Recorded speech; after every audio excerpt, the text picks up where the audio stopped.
The Waterman of Sevier County by Gerald Dlubala. The vacation that had been planned for over a year was finally happening. Packed and prepped with road snacks, we headed to a remote cabin location at the foothills of the Smokies. Additionally, it was the end of October heading into the beginning of November, so the color was at full peak. The road trip was pretty uneventful, unless you count the stop at Bucky's, and who doesn't? The draw of that beaver with all of the road food, gifts, home decor, and licensed merchandise you're after under one roof, complemented by decent gas prices on an oasis of gas pumps, called to me like a siren song to wayward sailors. The eventful parts came later as we traversed the winding roads leading up to our mountain cabin retreat. No sooner did I wonder how two cars would ever pass on this mostly paved road trail than a blind turn revealed another vehicle approaching us. Thankfully, the driver backed up to a suitable pace for me to squeeze by. I paid back the gesture a few minutes later when I backed up to the side to allow someone to pass. With solid hand gestures and head nods of thanks all around, we were back in our seats and on our steering wheel clenching way. The trees seemed to close in on us as we got closer to our destination, making the roads even more daunting. At this point, we decided that we wouldn't be going out after dark. All activities and grocery buying would occur in daylight. The mountains made their unique and massive appearance more noticeable as we got closer, with some formations jutting over the road. One formation in particular resembled a giant stone face angled downward, looking over the road and us as if casting a watchful eye on all who passed below, and it wasn't smiling. We drove along a few more winding roads until we finally found our cabin. Thankfully, it was at the end of a relatively level driveway, unlike the others around us resembling championship ski slopes. The log cabin with a wall of windows overlooking the Smokies was impressive, as was the wraparound porch that offered a perfect place to sit, read, think, contemplate life's questions, or just lollygag to your heart's content. Unloaded and settled in, bags, suitcases, and groceries were unpacked to make this place a home for a few days. We were instructed to bring bottled water because the running water, while deemed safe and suitable for showering and dishwashing, might be a little too cloudy for our liking. The owner had warned that something was going on with the well, and while it was close to being fixed, there was still something less than appealing, both visually and odor-wise. Expectations took a turn, however, when the faucet was turned on. The water that came out was the distinct color of a grayish grape sports drink. It swirled in the sink, slowly sliding down into the drain. The pattern was mesmerizing, with the colored water resembling ribbons of hurricane clouds swirling around the sink before disappearing down the drain in lifelike tails. I called Janie over, and while we both watched in disbelief, the ribbons swirled and formed into shifting and separating shapes.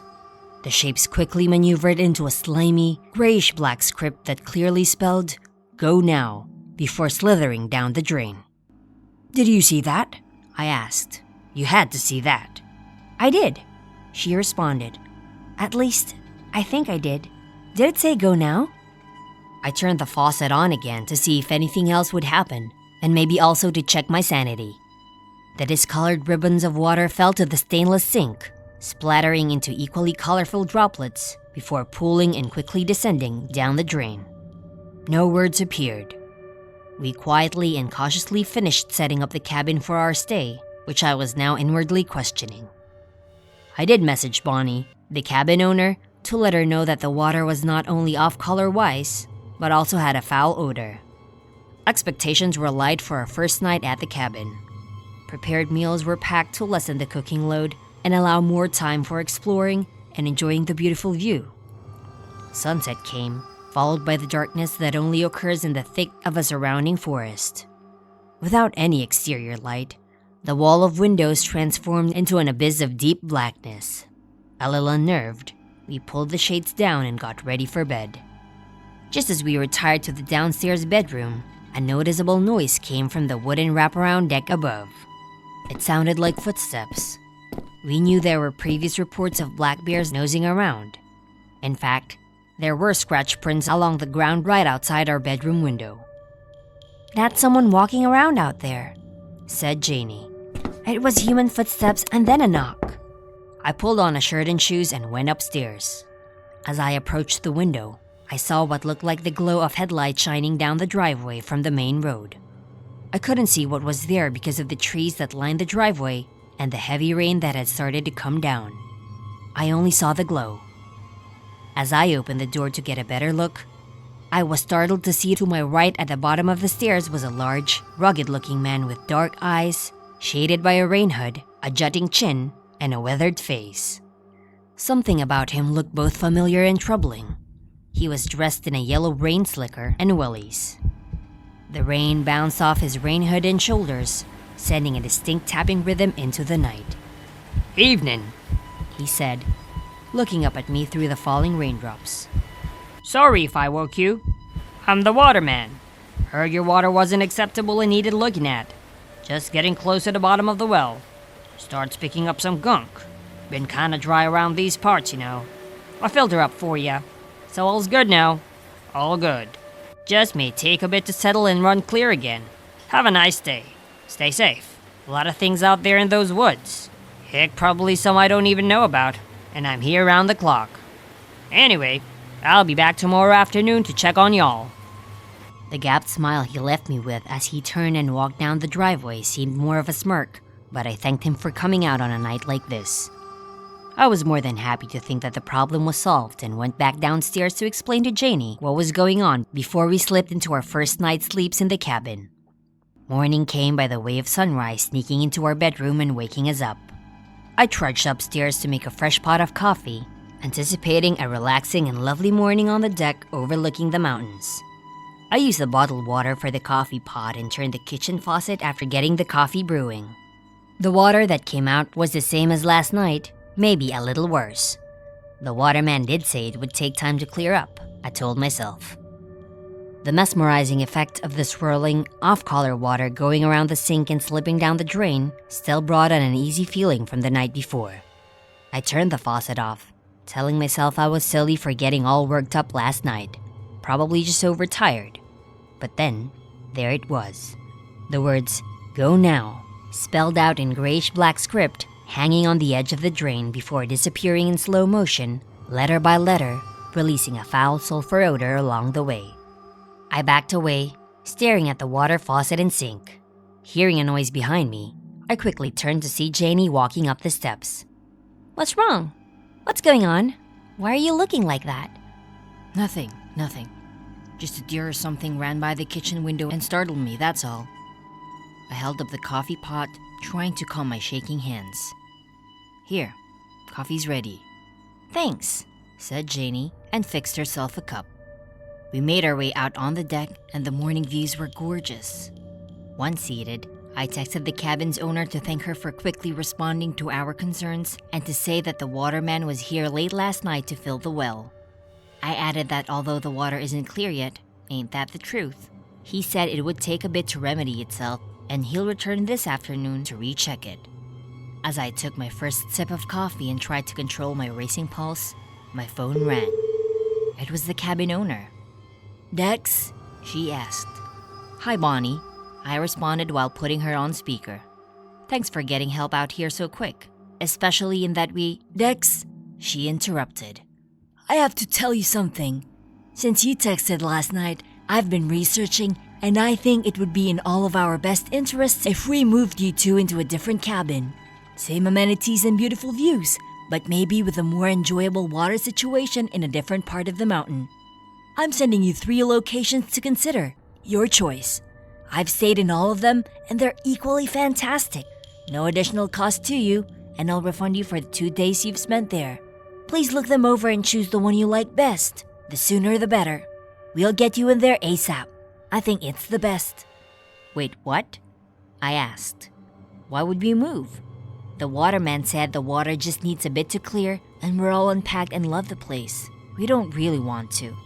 The noticeable click that Bonnie had already hung up. We looked at each other, stunned. "What the hell was that all about?" asked Janie. "I'm not really sure. I just texted Bonnie to thank her for the quick response and to tell her what the waterman said. I mean, the water isn't any better yet, but it's only been a few hours." I think we can handle the water situation, said Janie. We knew about it coming here. We brought water, and I don't really want to give up another day of vacation packing, moving, and unpacking again. Yeah, me neither, I said. Gotta tell you though, I thought I saw Go Now in the sink again this morning, but I don't know what to think. That's why you looked so shaken and pale when I walked up? Yeah. Still not convinced it's real. I'm starting to think I'm reading too many Stephen King books. Janie lifted her cup to her lips, sipped her coffee, and stared out towards the mountains. This view and the cabin are awesome, I said. I'm going to tell her we'll just stay, I said. Agreed, said Janie. Right after our coffee and deck time, I added. The rest of the morning went smoothly, and after breakfast, we sat down and called Bonnie. And which one did you two choose? Let's get you moving. Actually, Bonnie, we just want to stay here. We're prepared with bottled water. Your cabin and location are perfect. So don't worry about moving us. We're happy here. There was a momentary silence, maybe up to 10 seconds before Bonnie spoke in a much more direct and authoritative voice. I'm sorry, Dex, said Bonnie. That's not really an option. We have to get you out of there. I don't think it's safe. Not safe? I said. What's not safe? We know there are bears around here. Is Janie with you? Asked Bonnie. Right here, Bonnie, said Janie. Okay, both of you listen and listen carefully. Do you know the legend of the Waterman of Sevier County? Can't say I do, and Janie is nodding no. Is this the guy that came to the cabin? Is he a danger? There is no he, said Bonnie. He is not real. He's a shapeshifter, taking whatever form is necessary to fulfill his needs. He makes his presence known through a so-called water visit, hence the Waterman of Sevier County. He's dangerous, Dex. So the words in the sink were real. Go now, I said, looking at Janie. You two have to pack up and leave, either to another cabin or to go home, said Bonnie, sounding a little more stressed. And you have to do it now. Bonnie, if you want us to leave, I started. It's not that I want you to leave, Dex, she said. You have to leave. Listen to me. The waterman you saw is not real. A utility worker perished in a horrible well accident on our property during the construction. It was never reported, and as a contract worker, it was assumed that he had just left and disappeared. He became part of the mountain, Dex. He lives in and is part of the mountain. He's dangerous, manifesting himself to claim the souls of those who are on the property where he perished whenever he needs to. He emerged from the mountain rocks near you to cause water problems and subsequently introduced himself as the remedy. I was hoping to never hear from him again after repeatedly relocating our well. I thought we were rid of him once and for all because it's been so long. The words you saw in the sink are because of him and are a sign that he is re-energizing and on the prowl for victims to feed off of. You must go immediately before he returns. It's your last chance. Go now, or I can take any responsibility for what happens to you. And then the phone went dead. We sat there looking at each other, stunned. What did we get ourselves into? Did she just hang up? Asked Janie. I don't know, I said. Now I think the phones are dead. I don't know if Bonnie hung up or our service went out. No service at all on mine. No dial tone or nothing. Me either. I dumped what coffee was left in my cup in the drain. A face formed in the liquid before ribboning down the drain. It was the waterman. Stunned, I turned to Janie. She knew what happened by my reaction. Let's start packing, I said. Without hesitation, we began. Clothes, accessories, and bathroom items were just thrown in bags. As bags and boxes were packed, they were tossed in the car. Every time we went outside to put things in the car, the same stench from the inside water became apparent outside, and it was getting more pungent. It's getting closer, I thought. I looked at Janie. She had the same thought. Our actions picked up, throwing things in a cooler. We weren't concerned about straightening anything up. No time for that. With the last bags packed, we jumped in the car and started it. I looked up in the driveway to see a rather large rock in the middle, positioned enough that we can go around it. Come on, I said, looking at Janie. We both got on one side and moved it just enough to get by. The stench was stronger than ever, making us both gag. Back in the car, I stepped on the gas to head out of the driveway. Just as I turned right on the road, around the blind turn came the water truck heading towards us at full speed. I closed my eyes and braced for a collision that never came. The truck went through us. Bonnie's frantic words came back to me. "It's not real. He's not real." Looking in the rearview mirror, I saw the truck was now turned around and facing our rear end, even though there was nowhere to turn around. I sped around the turn and headed down the mountain. The truck was on my tail. I saw the same face behind the wheel I spoke to last night. I drove as fast as I could, zigzagging back and forth down the mountain, praying at each turn that no one was coming the other way. Light flickered through the leaves, creating an illusion that only squeezed the road more. Coming dangerously close to the edge of the road that led down an embankment, I leaned into a turn, coming out on the other side with good speed and the side of a rock tumbling down the side of the hill towards the road. I slammed on the brakes and swerved enough to avoid the rock. Glancing in the rearview mirror, a tree trunk fell just behind us, revealing the giant stone face that we noticed jutting out over the road on our way up. There it was, the face that looked familiar. The face of the Waterman of Sevier. "It's him," I said. "That's where he comes from." Janie looked in her side view mirror just as the truck veered into a rock face formation behind us. There was no debris. There was no noise. There was now only silence, with nothing and no one chasing us. Up ahead, a car had pulled over to let me by on a single-lane road. I blankly stared at him as he passed. He gave a wave. I instinctively waved back. We came to a crossroad and turned left, passing a sign. "You are now leaving Sevier County." We both exhaled, leaned back in our seats, and silently headed home, reconsidering future vacation plans. And as always, please be sure to like, subscribe, and stay tuned for more awesome stories.